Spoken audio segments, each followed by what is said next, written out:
Assalamualaikum warahmatullahi wabarakatuh. Syukur Alhamdulillah kita dapat berjumpa lagi di kajian Gus Bah, kajian Kiai Haji Ahmad Bauddin Nur Salim. Semoga apa yang disampaikan oleh beliau dapat bermanfaat dan barokah untuk kita semua. Amin, amin ya rabbal alamin. Assalamualaikum warahmatullahi wabarakatuh. Bismillahirrahmanirrahim. Itu kalau sahabat ingin masuk surga itu ya gak suka ngamal yang berat-berat, juga gak suka. Minta saja ke Rasulullah, ya Rasulullah, saya minta satu hal. Apa?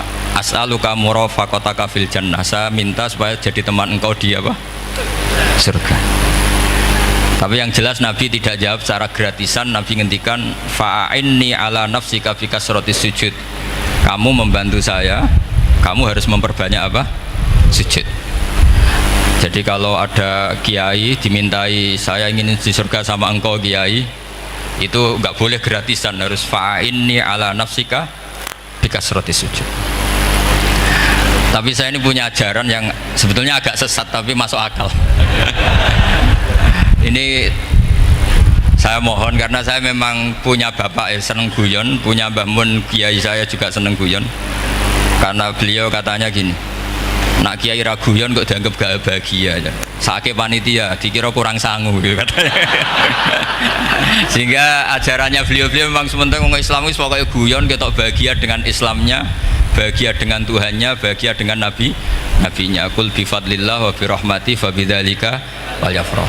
Lah bahagia paling gampang ekspresinya nggih guyon niku. Ngetokno di Alphard dadak repot. Ngetokno di dhuwit akeh dadak repot. Nak guyon nak murah nggih. Itu beberapa sahabat itu saking cintanya Nabi, itu cara berpikir kayak teman saya itu sering nasihatin saya, Gus ojo soleh nemen-nemen engkau nak ning swarga mari bareng Mbah Mun sungkan katanya. Jadi kalau terlalu soleh kan surganya sama guru-guru kita kan tidak enak itu.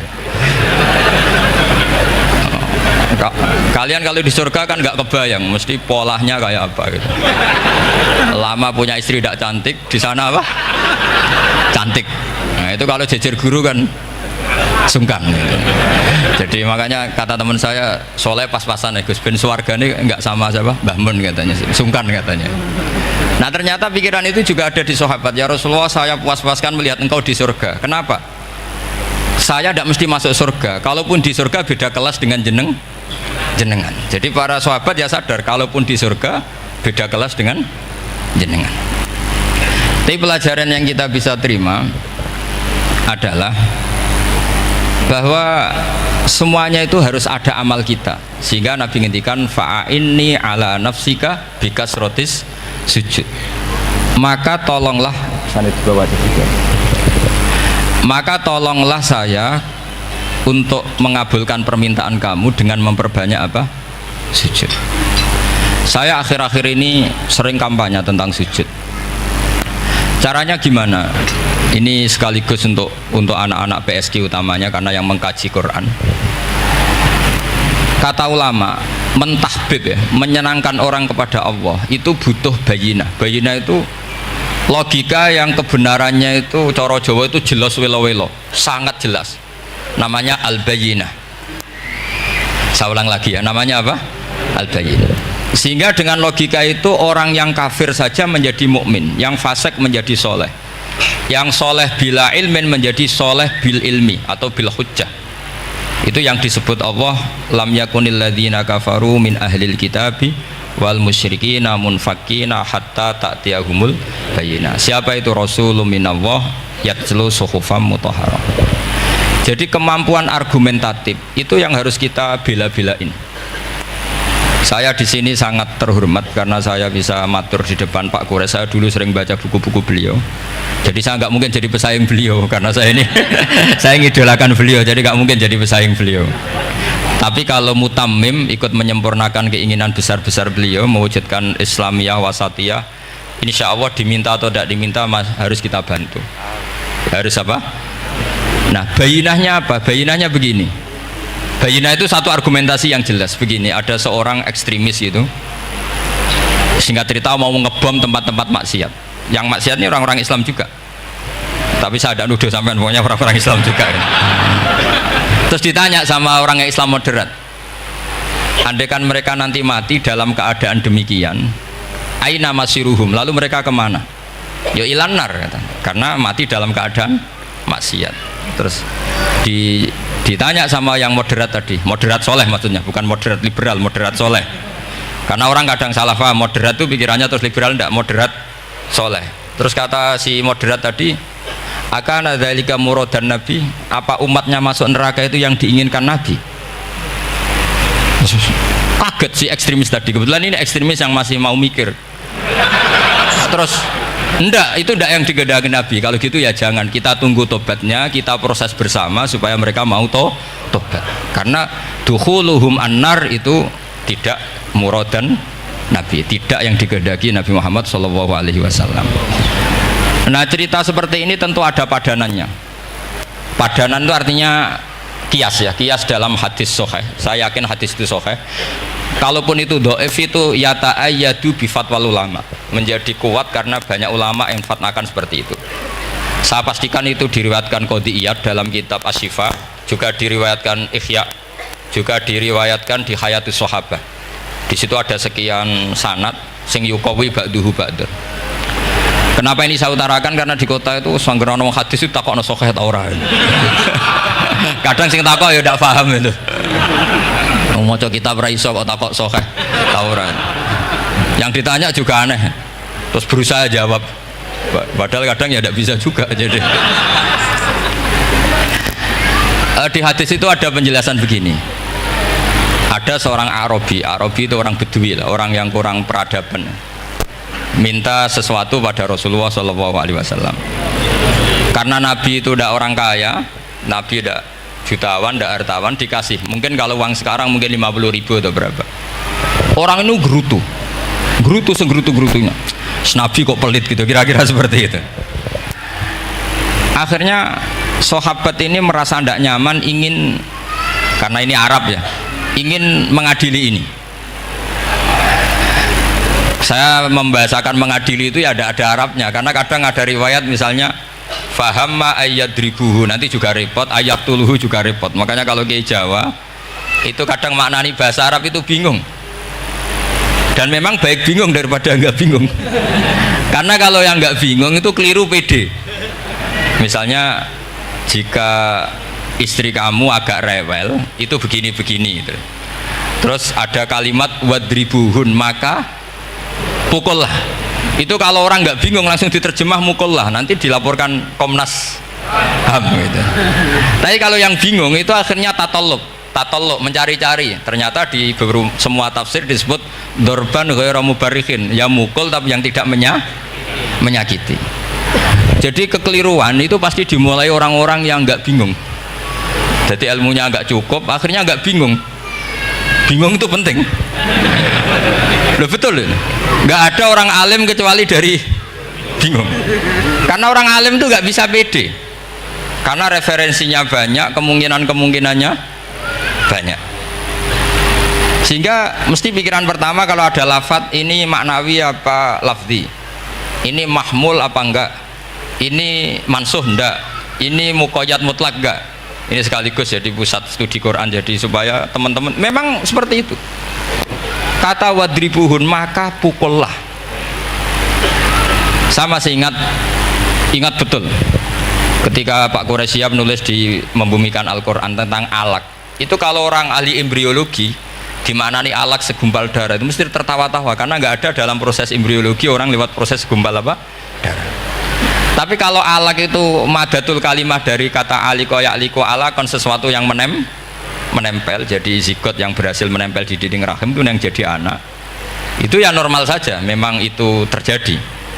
Ya barokahnya bingung tadi. Atau alak dimaknai segumpal darah tapi min haitsul jinsiyah. Artinya haitsul jinsiyah itu sejenis ini, jadi bukan di proses embriologinya tapi di jenisnya, supaya orang tidak sombong diistilahkan min alak, tapi maknanya min jinsil alak, bukan alaknya tapi jenis alak. Itu kayak Abu Bakar itu kalau sedang bully manusia yang sombong-sombong itu, kamu kok sombong, kamu itu keluar min makhrajil bauli marroten katanya. Gitu. Supaya orang tidak sombong itu disilakan manusia itu yakhruju min makhrajil bauli apa? Marroten. Kan kamu keluar dari makhrajil bauli berapa? 2 kali kan? Minar rojul lewat penis, terus nanti lahir juga lewat min makhrajil baul. Jadi untuk mengadili manusia supaya tidak sombong diistilahkan keluar min makhrajil baul marroten. Nah mungkin alak kalau maknanya segumpal darah itu maknanya jenisnya seperti ini. Kenapa kamu sombong? Jangan digugat tentang itu proses embriologi kalau itu tidak ngalami itu. Jadi akhirnya barokahnya bingung itu alak dari proses embriologi maknanya apa? Aliko ya aliko alakon sesuatu yang apa? Nempel, yang sukses nempel di dinding rahim. Tapi dari segi jenis mendidik tawadhu, mendidik khafdul janah lil mukminin, mendidik adzul wal ingkisar, rasa hina. Nah, itu dengan makna tadi. Saya teruskan ya. Si Arabi tadi karena dikasih 50.000 gerutu terus akhirnya Nabi memanggil Arabi tadi karena mau dipukulin sama sahabat. Nggak tahu mau dipukulin atau mau dibunuh, nggak tahu, pokoknya dikerasin lah di. Makanya nggak usah diterjemah. Kalau diterjemah nanti jadi bingung. Terus akhirnya dibawa sama Nabi, diajak masuk, dikasih banyak sama Nabi. Kasih banyak, ditanya sama Rasulullah, kamu sudah puas ya Arabi? Sudah ya Rasulullah. Hebatnya Nabi apa? Kamu harus menjelaskan ke semua sahabat saya kalau kamu sudah puas, karena tadi kamu ngomong yang bikin sahabat saya dongkol. Terus sekarang harus mengkonfirmasi. Ya Rasulullah. Di depan umum juga Nabi ikut. Ini Arabi tadi minta saya tak tambah, terus dia puas. Ahakada ya Arabiyu? Naam ya Rasulullah. Fajazakallahu min khairin wa asyiratin. Dia tegas naam ya Rasulullah. Nah, pelajaran dari hadis ini adalah kalimat ini. Ini harus diingat-ingat. Setelah Arabi tadi puas, sahabat juga tahu apa pernyataan puasnya Arabi tadi. Nabi ngetikan begini. Masalu hadza, perumpamaan orang ini dan saya itu seperti orang yang punya unta atau sapi atau kambing yang syarodat, yang liar. Fattaba'ahan nasu. Kemudian orang-orang ikut membantu nangkap. Falam yaziduha illa nufuran. Bantuan manusia-manusia ini malah tambah lari karena ini semua orang ini asing. Bagi unta ini kan asing, yang nggak asing kan hanya pemiliknya. Nah, terus kata si pemilik unta tadi, khallu baini wa baina naqati. Sudah, saya tidak usah dibantu. Fa ana arfaku, biasa lebih sayang kepada unta saya. Orang nggak ikut bantu semua, terus kemudian unta itu dipanggil, fa akhadha minkum amil ardi, kira-kira diambilkan rumput, terus unta itu mau nurut. Intinya apa? Kalau orang nggak bakat kiai, nggak bakat dai ilallah, kok ngajak-ngajak Islam itu falam yaziduha ila nufuron, kira-kira gitu. Karena lebih banyak emosinya ketimbang teknik proses tadrijinya, tasreknya. Akhirnya itu jadi pelajaran ke kita. Pelajaran kedua, Rasulullah ngendikan begini, andaikan kamu membunuh si Arabi tadi, bahasanya yang membunuh. Kalau ini tak terjemah nggak apa-apa, wong andaikan saja. Andaikan kamu membunuh si Arabi tadi dalam keadaan membenci saya, yaitu ngomentari Nabi adalah kikir, maka dakhalan nar. Orang ini akan masuk neraka karena dia mati dalam keadaan sakhitan dan Nabi SAW. Dia mati berstatus benci kanjeng. Tapi uniknya dalam Islam segampang itu. Ketika si Arabi tadi mencintai Nabi itu karena dibayar, karena diservis. Dan itu cukup loh dalam Islam itu. Mencintainya Nabi itu karena dikasih uang lagi. Akhirnya dia senang Nabi meskipun karena dikasih uang. Tapi jangan diteruskan setelah senang Nabi dibunuh masuk surga, ya tidak usah gitu. Nanti jadi repot tadi. Tapi intinya apa? Islam itu semudah itu. Yang menerima kebenaran karena servis saja diterima sama Allah Subhanahu wa ta'ala. Nah, ini di sini pentingnya kiai-kiai yang wasatiyah, yang ceria, yang gampang. Karena kita tidak ingin tanfir. Saya kemarin bikin makalah untuk 100 harinya guru saya Kiai Haji Maimun Zubair. Tak beri judul Al-Intisar Lima Dhaibi Syekhina. Itu diantara yang saya tulis adalah Sayyidina Umar itu pernah diprotes sama banyak sahabat, termasuk Abu Bakar, karena Abu Bakar ke Umar ini lewat penunjukan. Kata para sahabat, ya Abu Bakrin, kamu memasrahkan umat ini ke aghladin nas, orang paling kasar, yaitu Umar. Tapi apa? Ketika ada sahabat yang memberanikan diri tanya Sayyidina Umar, namanya Abdurrahman bin Auf, kenapa engkau kasar pada umatnya Rasulullah SAW? Jawabnya Umar itu unik.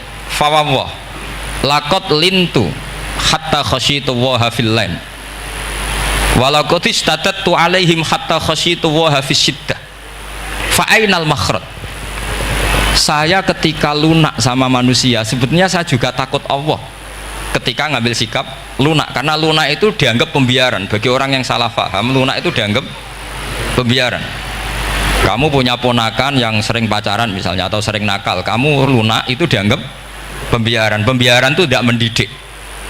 Tapi kalau kamu sebagai Pak Lek Pade terkenal keras, ponakamu ya ora tau sowan, itu ya ora iso didik, sama saja. Orang kau berdidik, sowan saja gak berani, ketemu kamu lari gitu. Intinya apa?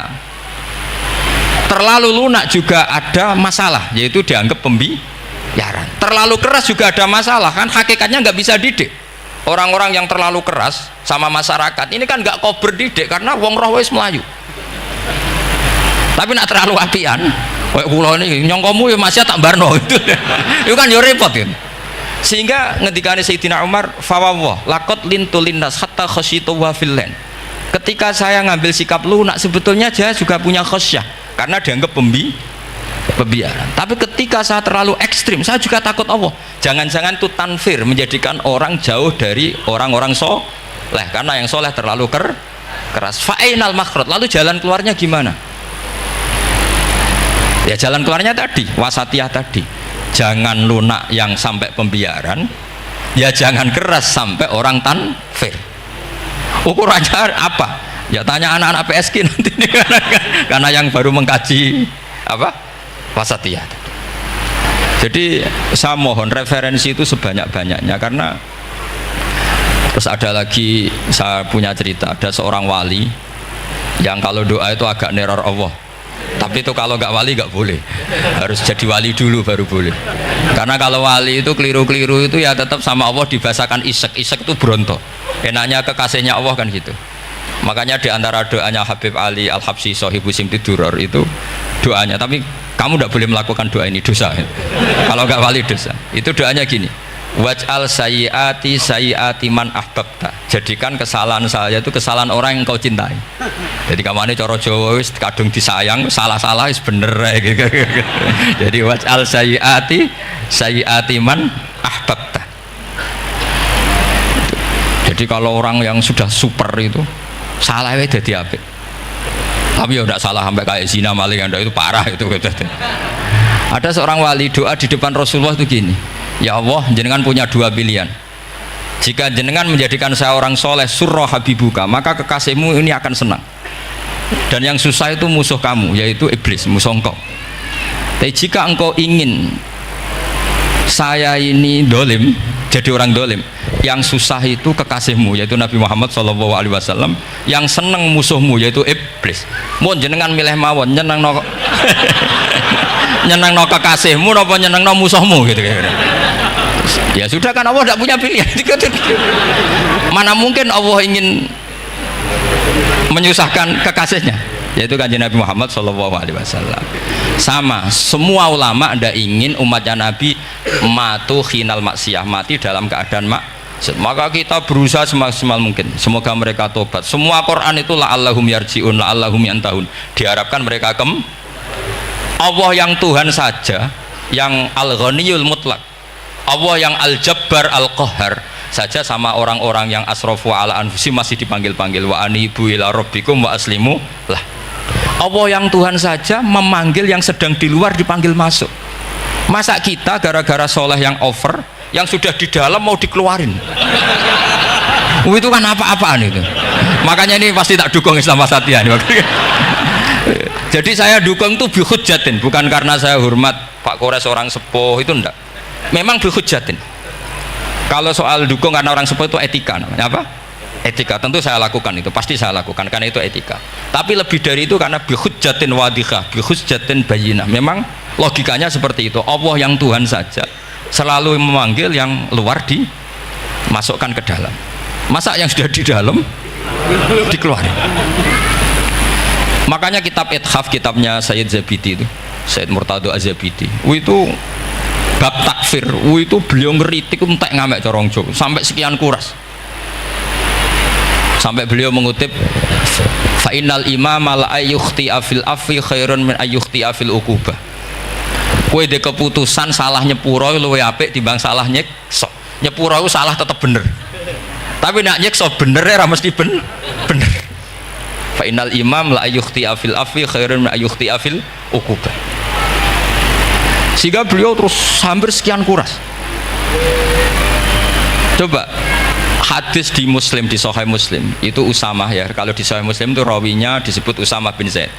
Tapi di beberapa riwayat ada yang menyebut itu tidak Usamah.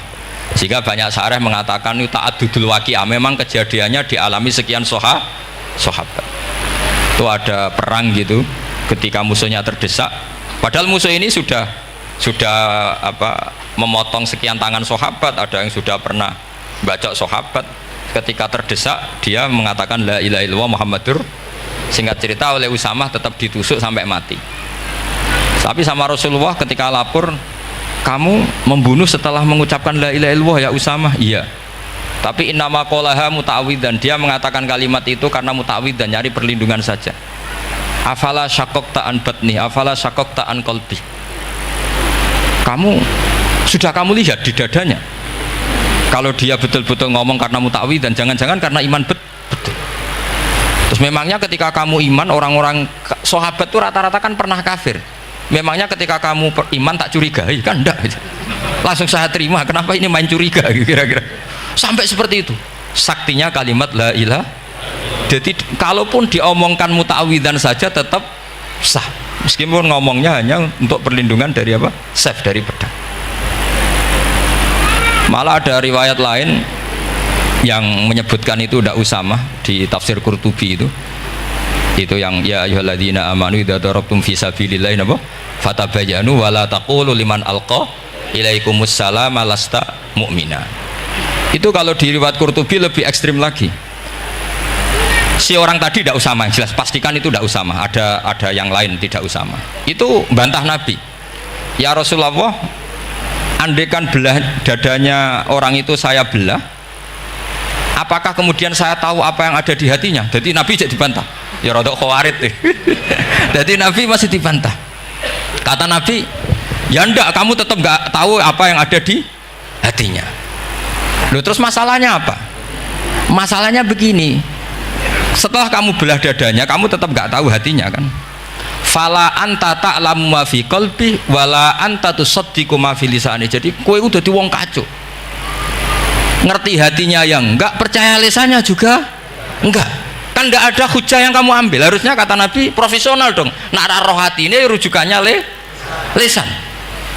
Lah ini enggak, hatinya kamu enggak tahu, lisannya enggak kamu percaya, langsung kamu pakai itu apa? Seperti saya sama jenengan kan gampang, aku raro niati sampean ngaji api apa raro. Sementing tak kongkon ngaji berarti seneng ngaji. Jadi jelas ada yang diambil. Makanya semenjak itu para ulama rata-rata itu hampir semuanya itu Islamnya wasatiyah. Karena ciri khas agama ini adalah wallahu yad'u ila daris salam. Selalu memanggil-manggil supaya orang masuk.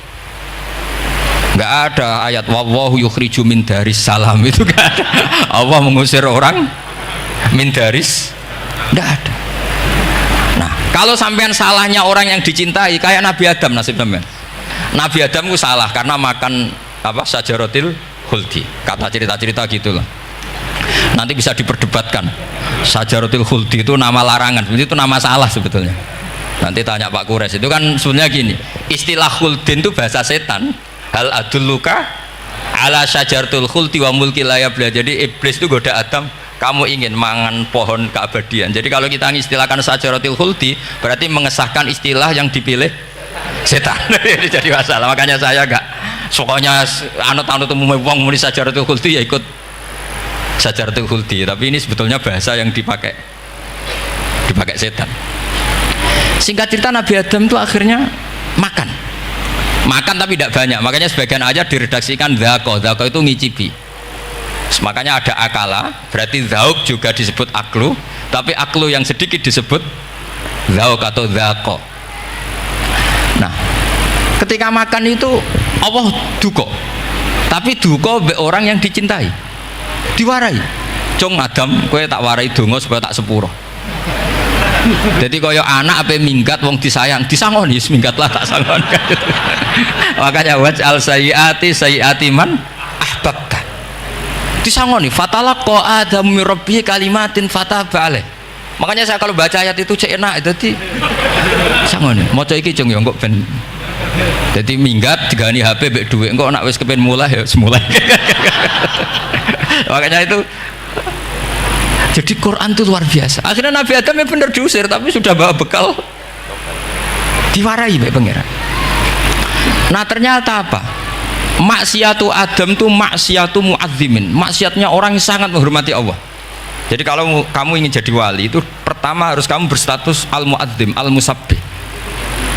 Ternyata kata kuncinya gini, kata tafsir Ibnu Katsir ini, waqo sama huma inni lakuma laminan nasihin.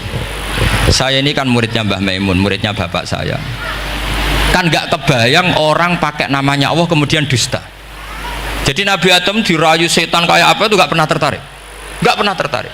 Tapi akhirnya setan bilang, wallahi demi Allah, bahwa saya menyuruh kamu makan buah khut itu laminan nasihin. Wallahi, pakai kata wallahi. Terus Allah ya sudah merevisi larangan itu, sekarang sudah bilang boleh katanya. Nah karena kata pakai wawahi, terus kata Nabi Adam, fawawah wa izzatika ya Rabbi ma dzanantu anna ahadan yahlifu bika kadziban. Ini dawuh Nabi Adam. Adam wis tak kandhani kok ora nurut alasan apa? Terus Adam atau pangeran wa izzatika, demi kehormatanmu ya Allah, fawawahi ma adzunnu anna ahadan yahlifu bika kadziban. Saya tidak pernah ngira ada hambamu, ada makhluk kemudian mencatut nama engkau kemudian dia dusta. Kenapa saya sebut-sebut nanti tadi asmani Mbah Mun? Andai kan saya punya teman biasa bodoni saya, biasa bodoni saya, nipu saya, terus bilang gini, Gus Bah jenengan ditimbali Mbah Mun, dan dia sumpah, kira-kira tak pikir apa enggak? Enggak, pasti saya langsung meskipun ya dibodoni. Karena saking wibawanya Mbah Mun sehingga saya enggak ngecek lagi orang ini bohong apa tidak. Nah, Nabi Adam saking wibawanya Allah di hatinya Nabi Adam, kita disebut wawahi. Allah sekarang ngalalkan itu, sudah tidak pikir panjang, karena dia tidak pernah ngira ada orang mencatut nama Allah kemudian dia dusta. Seperti di dunia santri misalnya ada yang dipanggil Habib Ali, masuk disumpah sih tenang tau ora. Oh itu mesti teman yang biasa bodoni sampean lah, mesti langsung sangat takutnya kan gitu.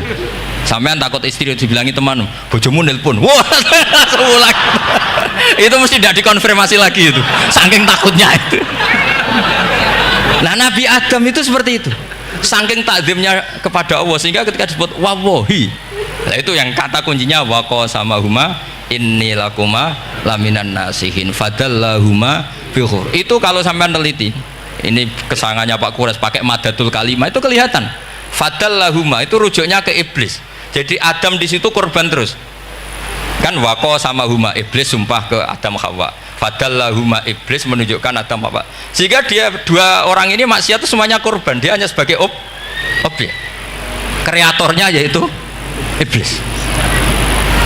Tapi Nabi Adam sampai tertipu tuh gara-gara tadi. Wa izzatika ya Rabbi ma adzunnu anna ahadan yahlifu bika kadziban. Ketika menyebut nama engkau, saya tidak pernah mengira ada orang menyebut nama engkau kemudian dia dusta. Saya bayangkan orang paling brengsek sekalipun teman saya kalau bilang Gus sampean dipanggil Mbah Mun, tentu tidak saya pikir lagi. Atau di pondok sini Kang diceluk Habib Ali, ditimbali Habib Ali, sampean konfirmasi apa enggak? Enggak kan? Apalagi ini Allah Subhanahu wa ta'ala. Jadi uang nek sebakat wali itu begitu. Nah kalau jenis ini kok salah, itu waj'al sayyiati man ahbab. Kanjeng Nabi dalam lahirnya juga pernah salah dalam lahirnya, karena Nabi memberi izin orang-orang munafik gak ikut perang. Salahnya secara fikih adalah kewajiban perang zaman itu, karena zaman itu memang orang-orang kafir juga merangi kita sehingga kita dibolehkan merangi. Jangan hanya cerita Nabi perang berarti perang syariat ada gitu. Nabi perang karena diperangi. Jelas ayatnya udzina lilladzina yuqatalun, diberi izin bagi yang ngalami yuqatalun di perangi, baru diberi izin perang. Jangan langsung bangun tidur perang, itu enggak ada ayatnya. Qatilul ladzina yuqatilunakum, merangi yang merangi kamu, wa akhrijuhum ya min haitsu akhrajukum, ngusir yang ngusir kamu. Jadi perang itu akibat bukan sebab. Akhirnya Nabi itu secara fikih itu salah, secara fikih lah, karena memberi izin orang munafik. Tapi Allah ketika sama Rasulullah Muhammad SAW, karena kekasihnya, ngendikannya sudah dimulai afawwahu angka, Muhammad tenang wae wis tak sepuro, cuma aku takok kena apa kok buka izin. Tapi itu kalimatnya afawwahu dimulai dengan kalimat yang menyenangkan, afawwahu. Jadi ibarat sampean salah sama orang tua, wes sepeda mbok ora pamit itu serapa salah, cuma aku tetap takok alasan apa gitu loh. Tapi bilang wis gak apa-apa cung, sepeda motor mbok gowo mbok dol iku ora apa-apa, cuma aku takok kena apa. Tapi mukadimahe ora apa-apa sih. Kayak apa Allah sama nabinya. Jadi mengkonfirmasi saja dimulai dengan afawwahu an lima adzin talahum. Wong karwan wong munafik gak ndek ngamal malah mbok ora perang, ya malah ora tau khidmah agama. Jadi makanya terus orang-orang soleh kalau berdoa apa? Waj'al sayyiati man ahbabta, ya Allah jadikan kesalahan saya adalah kesalahan orang yang kau cintai. Nah yang paling dicintai Allah tentu umat Rasulullah Shallallahu Alaihi Wasallam. Saya tak beri ijazah, kali ini tak ijazahkan nggak apa-apa karena ini hadis sahih musalsal. Umatnya Nabi kok gak enak bi, kontrak ebek pangeran sebelum salah itu sudah ada kontrak. Makanya Nabi itu ngendikannya bangga sekali. U'titu khamsan lam yu'tahunna nabiyyun qabli atau ahadun min qabli. Saya diberi 5 hal hadiah sama Allah yang umat sebelumku, nabi sebelumku tidak diberi hadiah itu. Di antara hadiah itu terbesar adalah wa'u'titu khawatima suratil Baqarah. Saya diberi hadiah akhir dari surat Baqarah. Kok ada hadiah gimana? Allah itu sudah naikkan kontrak dengan kita. Kita disuruh doa sama Allah. Rabbana la tu'akhidna in nasina waqta. Ya Allah, suatu saat saya salah, padahal kita pasti salah. Suatu saat Gusti, suatu saat kita salah, jangan kasih sanksi loh. Oke, mau oke. Itu kok udah enak gimana? Sebelum kita salah, naikkan kontrak sama Allah dan Rabbana la tu'akhidna in nasina aw akhtana. Ya Allah, jangan jatuhkan sanksi kepada kita jika suatu saat saya lupa atau salah. Qala na'am, Allah jawab, nah. Makanya Nabi senengnya bukan main tentang apa? Saya diberi hadiah akhir surat Baqarah. Tapi sekarang jadi fitnah tadi. Yang kiai NU baca itu dipakai tahlilan. Kadang-kadang yang baca agak paham. Yang kritik juga agak paham. Jadi ya sudah innalillahi wa inna ilaihi raji'un. Sebetulnya itu diabadikan di tahlil itu karena itu surat yang luar. Tapi sebagian yang baca agak paham sehingga ya dingin saja wong enggak paham. Tapi kalau kita yang paham itu luar biasa. Wong belum salah sudah ada perjanjian la tu'akhidna in nasina aw akhtana. Sama Allah dijawab, nah iya umat nak salah orang langsung tak siksa, aman. Maksudnya dintain tobat aja terus salah terus. Kayak apa? Makanya beda. Nabi itu begitu bangganya dengan surat akhir surat apa? Baqarah. Terus tafsir kedua, umat ini adalah umat yang sifat Allah itu selalu aktif dan dua-duanya aktif. Ini perlu saya sampaikan berkali-kali, dua-duanya aktif. Sehingga orang soleh itu nggak boleh mengadili orang dolim. Itu umatnya Rasulullah SAW. Begini logikanya ya. Pernah ada cerita, ada orang soleh sedang sujud, diinjek sama orang fasik, al-asi lah orang fasik. Karena orang soleh ini diinjek, orang soleh, bawaan orang soleh itu ya kadang gampang marah, bawaan orang soleh. Tapi pas marah itu nyatut nama Allah. Fawawahi la yaghfirullahu laka, pakai nama Allah. Ada kan dia bilang asemane kue itu malah gak apa-apa gitu. Karena misoh-misoh sendiri itu kan urusan dia, tapi pakai namanya Allah. Fawawahi la yaghfirullahu laka. Allah tidak akan ngampuni kamu. Itu Allah langsung memberi wahyu ila nabi hada zaman, ke nabinya zaman ini. Allah ngendikan gini, ini yang cerita Rasulullah. Man dzalladzi yata'alla alayya alla aghfira li fulan faqad ghafartu lahu wa ahbattu amalak. Orang itu tak ampuni, yang sujud amalnya tak hilangkan. Kenapa? Allah tersinggung. Wong saya ini bisa aghfir, bisa ngampuni. Kenapa kamu nyifati saya hanya u'adzib? Jadi kira-kira Allah tuh tersinggung. Wong sifatku iku yo yaghfir wa yu'adzib, kok mbok ganti yu'adzib tok iku piye? Jadi sifatku kan hilang sitok gitu. Paham ya? Jadi kalau kamu melihat orang-orang maksiat, pikiran kamu Allah yu'adzibuhum itu enggak fair. Bisa saja Allah yaghfiru lahum. Tapi kamu milih sitok tok, yaitu sifat yu'adzib, itu enggak fair. Harusnya ya yaghfiru liman yasha wa yu'adzibu man yasha. Tapi orang soleh ini wallahu la yaghfiru wallahu laka, itu Allah tersinggung. Kenapa tersinggung? Karena Allah hanya disifati yu'adzib, bukan disifati yaghfir. Padahal Allah bisa yu'adzib, bisa yaghfir. Sehingga Wahsy ketika seperti itu, dia qatilu ahabbin nas ila Rasulullah, yaitu Wahsy adalah qatilu Hamzah. Ketika Nabi da'a alaihi, tidak usah diterjemah, itu sama Allah malah Wahsy dikasih tobat. Bahkan turun ayat laisa laka minal amri syai'un aw yatuba alaihim aw. Jadi kita melihat ahlul maksiat, oke, kita tidak cocok dengan mereka, tapi tidak cocok tetap berharap mereka tobat. Kita tarbiyah, karena kita tidak boleh nyifati Allah yu'adzibuhum qatan. Oke, ora melok dadi pangeran kok muni qatan. Isa wae Allah yaghfiru lahum.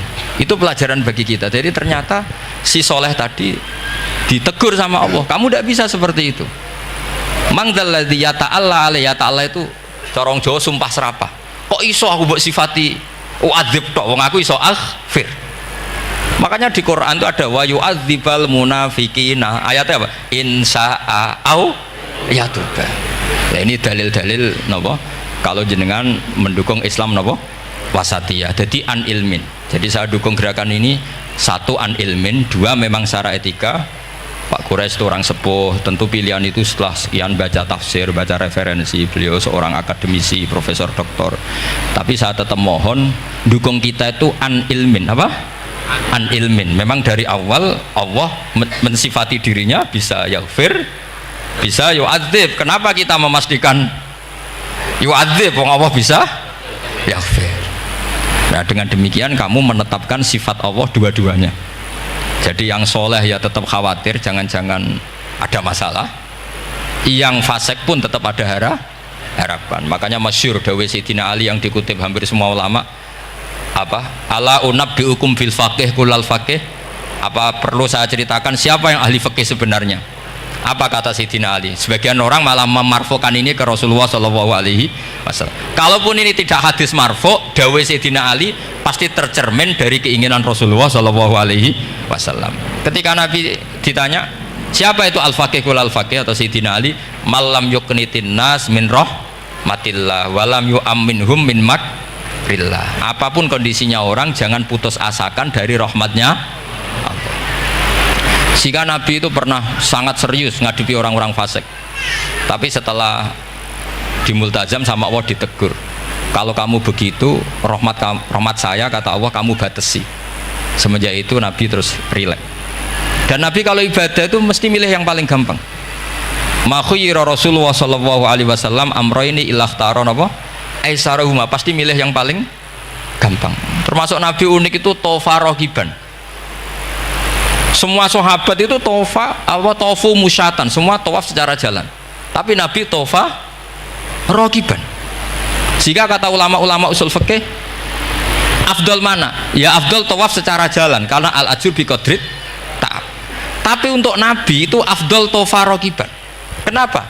Karena Nabi adalah muallimul ummah, pengajar umat. Kalau Nabi tidak tofa rohiban, maka orang akan bilang syarat sahnya tawaf harus jalan. Barokahnya Nabi naik unta, orang mengesahkan tawaf secara rohiban.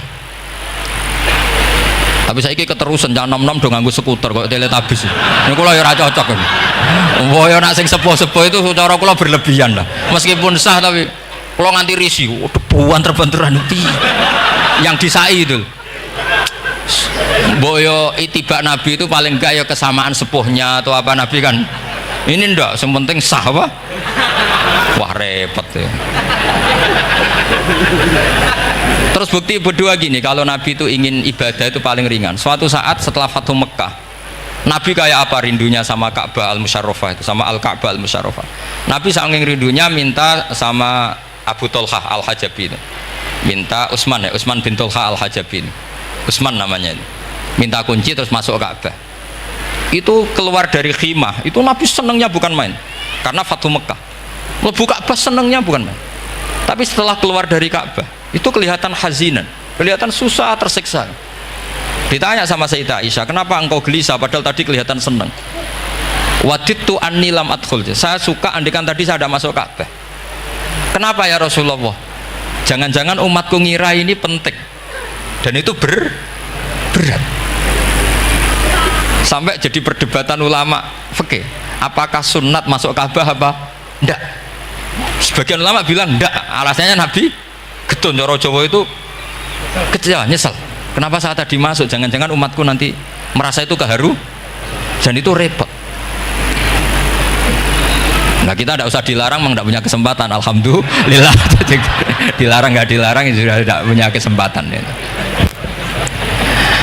Nah ini yang terakhir kenangan saya mau menerangkan dan tambah mahabbah kepada Rasulullah Shallallahu Alaihi Wasallam. Ini betul, ini sesi terakhir ini. Begini, salasun mangkun nafihi wajada halawatal iman. 3 hal ini kalau ada pada kamu atau pada siapa saja, maka menemukan halawatal iman, manisnya iman. Ini mungkin yang jarang dijelaskan orang adalah manis itu apa. Kata Ibnu Hajar al-Asqalani sebagai pensarah Bukhari, termasuk manisnya manis adalah al-iltizat al-akli, merasa nyaman secara berpikir. Nanti saya bacakan takbirnya sebelum saya tutup ngaji bareng ini. Begini misalnya, kita ngikuti Nabi Muhammad SAW. Tentu beliau punya al-jamalul wajhi, Nabi itu orang paling ganteng. Tentu beliau punya al-jamalul sauti, suaranya Nabi itu luar biasa. Tapi yang paling luar biasa tentu al-jamalul akli, akalnya Nabi itu luar biasa jamal, luar biasa indah. Artinya gini, andaikan Anda seorang profesor atau seorang alim alama, seorang kiai yang paling alim, terus dikasih tahu Nabi, misalnya dikasih tahu Islam, sing gawe donya iki iku Fir'aun, kan mesti tersiksa. Logikanya gimana? Wong Fir'aun lahirnya di bumi kok bikin bumi, kan dulu buminya timbang. Mesti ra iso turu sampe. Iki ajaran nopo ra iso turu. Tapi ajaran ini mengatakan sing gawe alam raya ini Allah. Allah itu awal, Allah itu qadim. Kan terus iso turu, wis adone lah. Nek sing gawe luwih dhisik. Paham ya? Terus sing gawe ku ala kulli syai'in qadir, wis adone lah, jenenge gawe alam mesti ala kulli syai'in qadir. Nah, terus misalnya diajak paham ateis. Alam ini ndak ada, kemudian ada. Penciptanya apa? Ya ketiadaan. Oh, iso turu sampean. Bagaimana mungkin al-adam yakhluqu maujudan, alam yang maujud diciptakan oleh Adam. Oh, iso turu sampean. Itu kata Ibnu Hajar al-Asqalani, halawatul iman itu adalah ibaratun anil iltizat al-akli. Halawatul iman ibaratun anil iltizat, agama ini nyaman secara akal. Kita disuruh menuhankan zat yang sifatnya itu luar biasa. Allah adalah qadim, tentu pencipta lebih dulu timbang yang diciptakan. Kan enak, keren kan? Terus alam yang maujudat, hadhil maujudat khalaqaha wajibul wujud. Ini maujudat diciptakan zat yang super wujud, yaitu wajibul. Kan iso turu sampean. Oke, masuk akal. Nah, misalnya itu sampean dikabari hadhil maujudat khalaqahal adam. Ini maujudat diciptakan ketiadaan. Mesti kalian mikir iki waras ta ora sing ngene iki. Ya itu, jadi kita halawatul iman itu usahakan maknanya sampai ngalami al-iltizat al-akli, al-iltizat. Saya baca takbirnya saja, ini di kitab saya Fathul Bari, ini di juz 9, di kitab saya halaman 193 ya, karena mungkin sampean beda cetakan atau enggak ada nomornya karena enggak punya, enggak tahu saya. Pokoknya ini tapi ini nanti saya tak tinggal di Mas Wafa ini, nanti yang nggak boleh di ngopi saja, di foto aja. Lumayan ben ngaji ku nganggo kitab ben kok wong alim itu keren. Saya baca Bismillahirrahmanirrahim. Halawatul iman, beliau ngendikan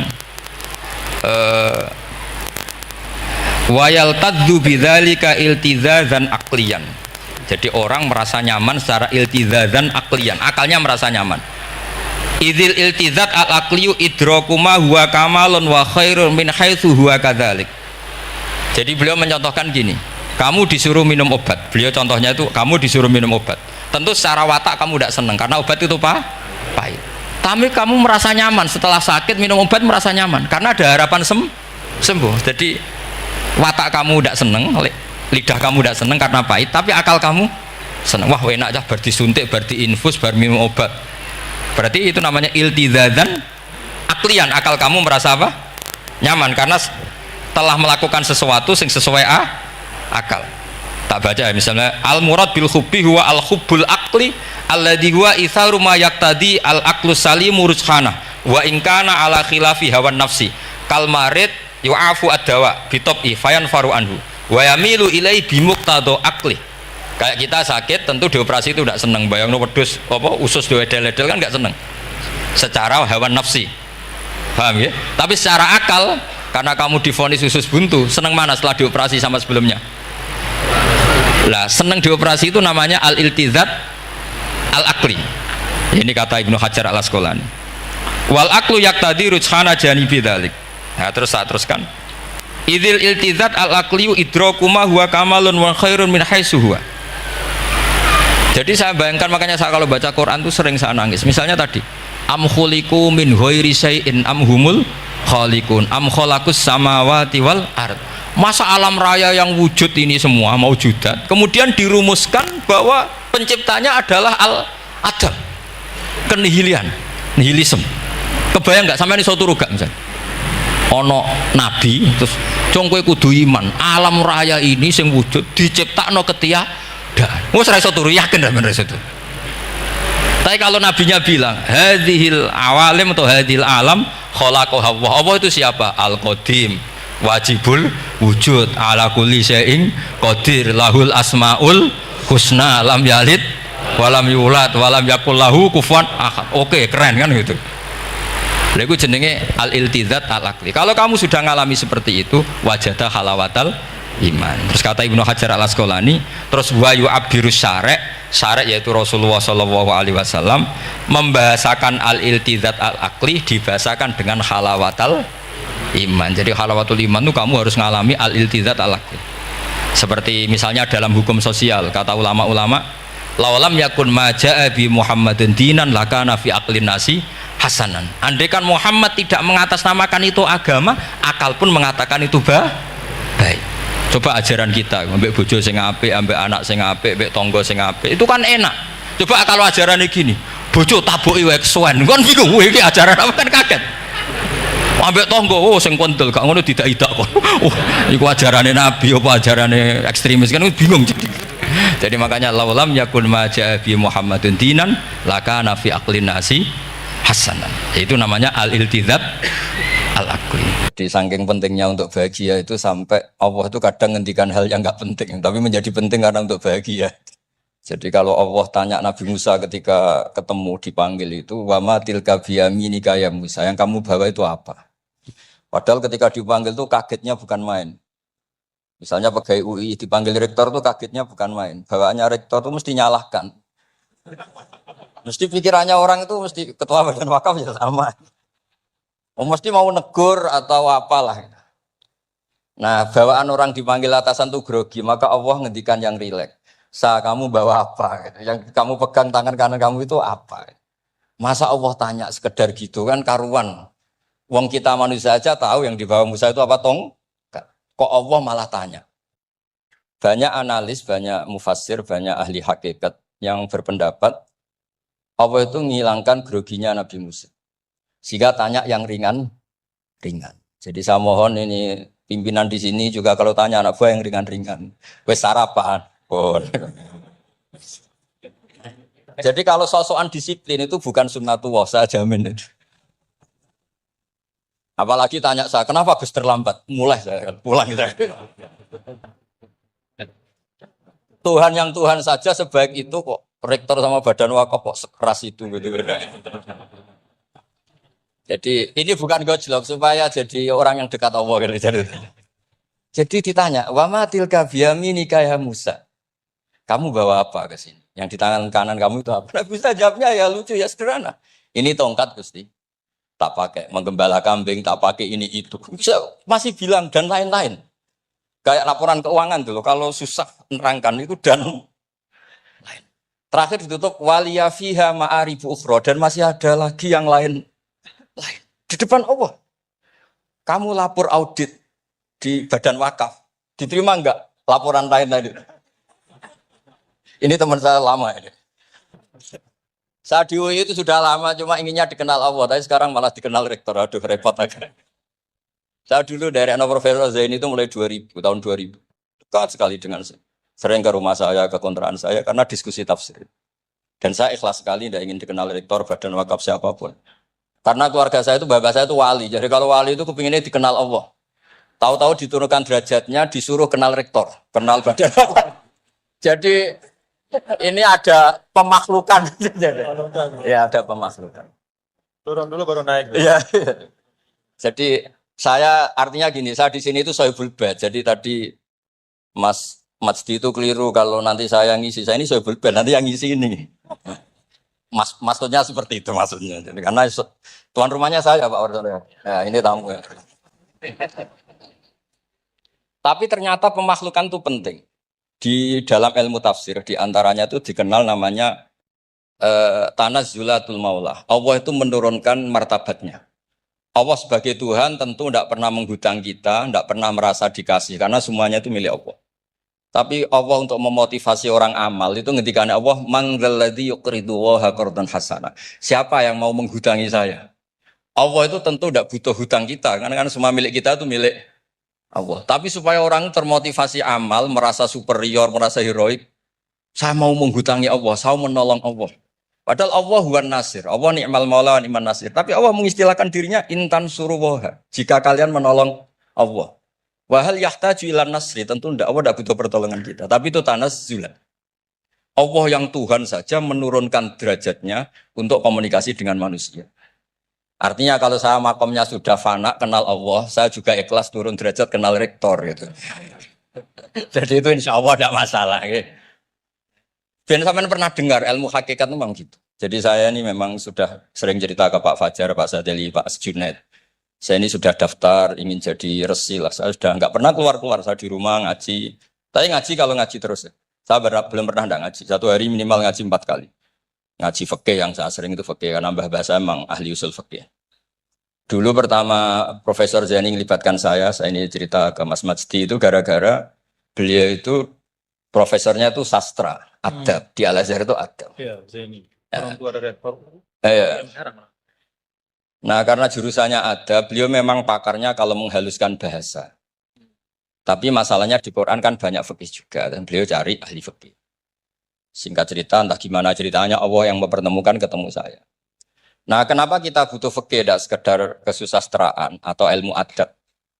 Karena ada tafsir atau fikih dalam Quran yang mau tidak mau harus difikihkan. Misalnya begini, wa antasma'u bainal ukhtain. Kamu tidak boleh menikahi sekaligus mbak dan adiknya atau adiknya dan mbaknya. Jika Anda berpikir Quran itu hanya Quran, maka berarti apa boleh menikahi misalnya Sri dengan buliknya, Sri dengan budenya. Padahal tidak boleh juga. Tapi faktanya Quran hanya ngendikan wa antasma'u bainal ukhtain. Sebab itu zaman Rasulullah SAW sugeng itu nambahi wala binal mar'ati wa ammatiha wala binal mar'ati wa kholatiha. Juga tidak boleh menikahi Sri dan budenya atau Sri dan buliknya. Dan kebetulan Nabi itu tidak menambahkan wala binal mar'ati wa jaddatiha. Karena kayaknya itu gak usah dilarang ya sudah lucu aja gitu. Masa kamu nikahi perempuan umur 17 terus minat mbahnya umur 70. Lah itu kalau sampai butuh dilarang ya Anda perlu berobat itu. Tapi kalau bulik kan kadang masih menarik. Orang-orang kayak gini itu misalnya nikah umur 17, buliknya cantik umur 30, minat enggak?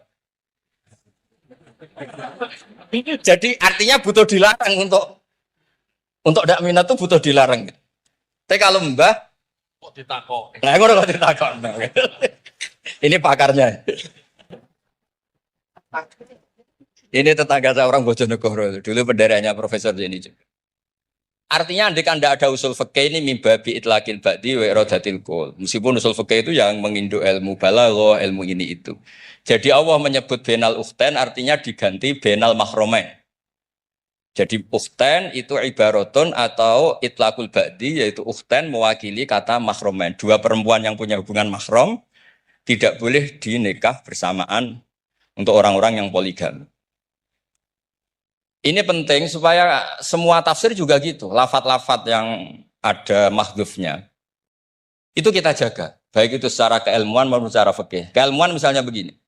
Orang yang dilaknati Allah, mala'anahu wa ghadiba alaihi. Di antaranya diteruskan wa ja'ala minhumul qiradata wal khanazira wa abadatahu. Lalu misalnya secara penelitian tidak pernah ada makhluk manusia yang dulu jadi kera. Tapi melihat ayat itu seakan-akan itu pernah ada periode atau kejadian di mana manusia itu dirubah jadi kera. Wa ja'ala minhumul qiradata. Mau tidak mau kita butuh perangkat ilmu lain yang namanya balaghah. Itu orang Jawa, itu kalau dilangkai kakinya itu hanya bilang kayak kera. Orang nggak sopan tuh katanya kayak kera. Tapi kalau dilangkai kepalanya langsung, oh dasar ketek itu, dasar kera itu. Artinya dalam ilmu tasbih, kalau kemiripannya itu biasa, itu masih disebut ka, seperti. Tapi kalau mirip banget, perilakunya itu kafnya dibuang. Sehingga orang yang tuli banget terhadap kebenaran, Allah bilang summum bukmun umyun. Orang kafir itu summun. Tuli misalnya, bukmun ada bisu. Padahal faktanya mereka bisa mendengar, bisa ngomong, bisa bicara. Tapi saking tidak pernahnya mau mendengar kebenaran, di redakseknya sumun, bukan kasumi tapi sumun. Begitu juga di bab madh memuji. Kalau orang agak ganteng, mungkin saya kalau muji Mas Masdi hanya kalkomar, muji Pak Rektor paling ya kalkomar. Tapi kalau muji Nabi langsung komarun, anta samsun, anta bedrun, karena gantengnya kelewat, sehingga kaf tasbih sepertinya itu dibuang. Nah, andai kan tidak ada fakta manusia itu pernah dirubah jadi kera di era itu, andai kan itu nggak ada, kita sendiri juga nggak tahu. Kita masih bisa menganalisis dengan teori balaghah. Jadi wajah alamin humul kirodata ekal kirodah. Mereka atau mislal kirodah, mereka dijadikan Allah laksana kera, tidak berakhlak, tidak beretika, tidak bermoral. Ini pentingnya ilmu balaghah, sehingga kita tidak perlu mengharuskan orang berkeyakinan dulu itu pernah ada orang manusia dirubah jadi apa? Kera. Nah misalnya ada yang berkeyakinan atau berpendapat memang itu pernah nyata. Itu ngendikannya Rasulullah kemudian itu dihilangkan. Hanya hidup 3 hari kemudian hilang sehingga nggak punya turunan. Jadi pilihan-pilihan dalam tafsir itu satu tentu riwayat, dua itu analisis balaghah. Nah, analisis fikih itu tidak kalah penting karena konstruksi Quran itu ada fikih yang sudah mapan. Seorang lagi ada fikih yang sudah mapan. Ketika Nabi Lut itu menyesali kaumnya itu lesbi dan gay, kelainan seksual. Itu Nabi Lut ngendikan haula ibanati hunna adharulakum. Kalau kamu ingin menyalurkan kebutuhan biologis Anda, ini ada anak-anak putri kami, hunna adharulakum. Itu lebih suci bagi kalian. Tentu fikih itu sudah mapan, maknanya dinikahi dulu dengan proses nikah yang sah. Nah barokahnya fikih yang mapan ini, Allah tidak cerita tafasilul umur, tidak cerita detail-detail. Sehingga salah sekali kalau kita sering bilang kita hanya kembali ke Quran. Itu tidak bisa, karena Quran juga tidak berdiri sendiri dengan makna yang sebenarnya, karena turun itu ada asbabun nuzul. Ini yang terakhir supaya ngasih pekerjaan kan jauh-jauh dari NTB. Ya akan bisa dimanfaatkan secara baik dan benar. Saya bulbet. Nah, enggak ini bukan guyon, tapi memang betul harus begitu. Memang. Mau enggak mau. Sumpah misalnya. Orang itu kalau ditagih hutang atau ditegur itu masih, ya besok saya bayar. Ditagih lagi kayak enggak percaya, wawahi besok saya bayar. Jadi kata wawahi itu mesti menunjukkan emosi, tersinggung. Sumpah. Sehingga suatu saat ada seorang khotib ini ngendikan, fawarobbis sama iwal ardi innahu lahakum mislama annakum tantikun. Demi Tuhannya langit dan bumi. Itu si Bedui, ada orang Arabi, orang desa. Langsung menyelasi Pak Khotib tadi. Pak Khotib, manggalladzi akhdhafal jalil hatta aljahu ilal yamin. Siapa yang bikin murka Allah sehingga Allah terpaksa sumpah. Semenjak itu jadi ilmu, kalau Allah memulai redaksi dengan sumpah, dengan qasam, pasti Allah tersinggung. Jika lafat-lafat yang dimulai wanaziatil khorqo atau dimulai wasamsi waduhaha, mesti terusannya itu Allah agak marah. Karena di mana-mana orang sumpah itu menjelaskan sama yang agak tidak percaya. Itu dzauqul arabi, itu adzauqus salim. Nah begitu seterusnya. Kemudian masalah wasfiyah ismiyah. Saya dulu sering debat sama Profesor Zaini. Kan misalnya kiai-kiai di Jawa, umumnya kalau maknani min alakin itu segumpal darah. Lalu orang-orang yang nekuni embriologi itu tidak pernah ada segumpal darah. Kalau segumpal darah malah jadi kluron. Macam-macam. Katanya Quran itu mesti benar ini ada segumpal darah. Kata saya segumpal darah itu bahasa Indonesia, Quran itu bahasa Arab. Tidak akan ada itu di Quran, kata saya. Tapi ada yang bilang segumpal darah ya, tetap aja itu enggak Quran. Yang Qurannya min alakin, segumpal darah itu bahasa Indonesia. Quran tidak ada yang bahasa Indonesia, kata saya. Nah, tapi itu bisa dianalisis pakai balaghah atau pakai teori madatul kalimah. Min alakin itu dari kata aliko ya'liku alakon, sesuatu yang menempel. Jadi kalau di proses embriologi, misalnya ada apa yang menempel dalam ilmu itu, yaitu yang jadi rahim, jadi anak.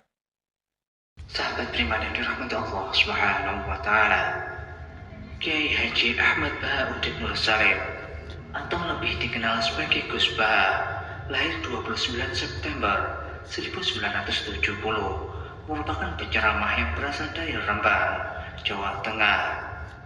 Beliau dikenal sebagai salah satu ulama ahli tafsir Al-Quran dan merupakan murid dari Kiai Haji Maimun Zubair. Gus Bah merupakan putra dari seorang ulama pakar Al-Quran dan juga pengasuh pondok pesantren Tahfidzul Quran, yaitu Kiai Haji Nur Salim Al-Hafidz dari Narukan, Teragan, Rembang. Kiai Nur Salim merupakan murid dari Kiai Arwani Kudus dan Kiai Abdullah Salam, Kajen, Mergoyoso Pati. Nasabnya bersambung kepada para ulama besar. Bersama Kiai Haji Habib Zazuli, Gusmi, Gus Bah mulai gerakan Cantiko, jamaah anti koler yang menyelenggarakan kajian Al-Quran secara keliling. Cantiko kemudian berganti nama Manta, Majelis Nawaitu Topo Broto, lalu berubah menjadi Zikrul Ghafilin. Kadang ketiganya disebut bersamaan, Cantiko, Manta, dan Zikrul Ghafilin. Dari silsilah keluarga ayah, Gus Bah merupakan generasi keempat ulama-ulama ahli Al-Quran. Sedangkan dari silsilah keluarga ibu, Gus Bah menjadi bagian dari keluarga besar ulama Lasem. Dari Bani Mbah Abdul Rahman, Bai Syaiban, atau lebih dikenal dengan Mbah Sambu. Alhamdulillahirrabbilalamin. Telah kita simak bersama kajian Gus Bah, Kiai Haji Ahmad Bahauddin Nur Salim. Semoga dapat bermanfaat dan berkah di dunia sampai akhirat. Demikian yang dapat kami sampaikan. Wassalamualaikum warahmatullahi wabarakatuh.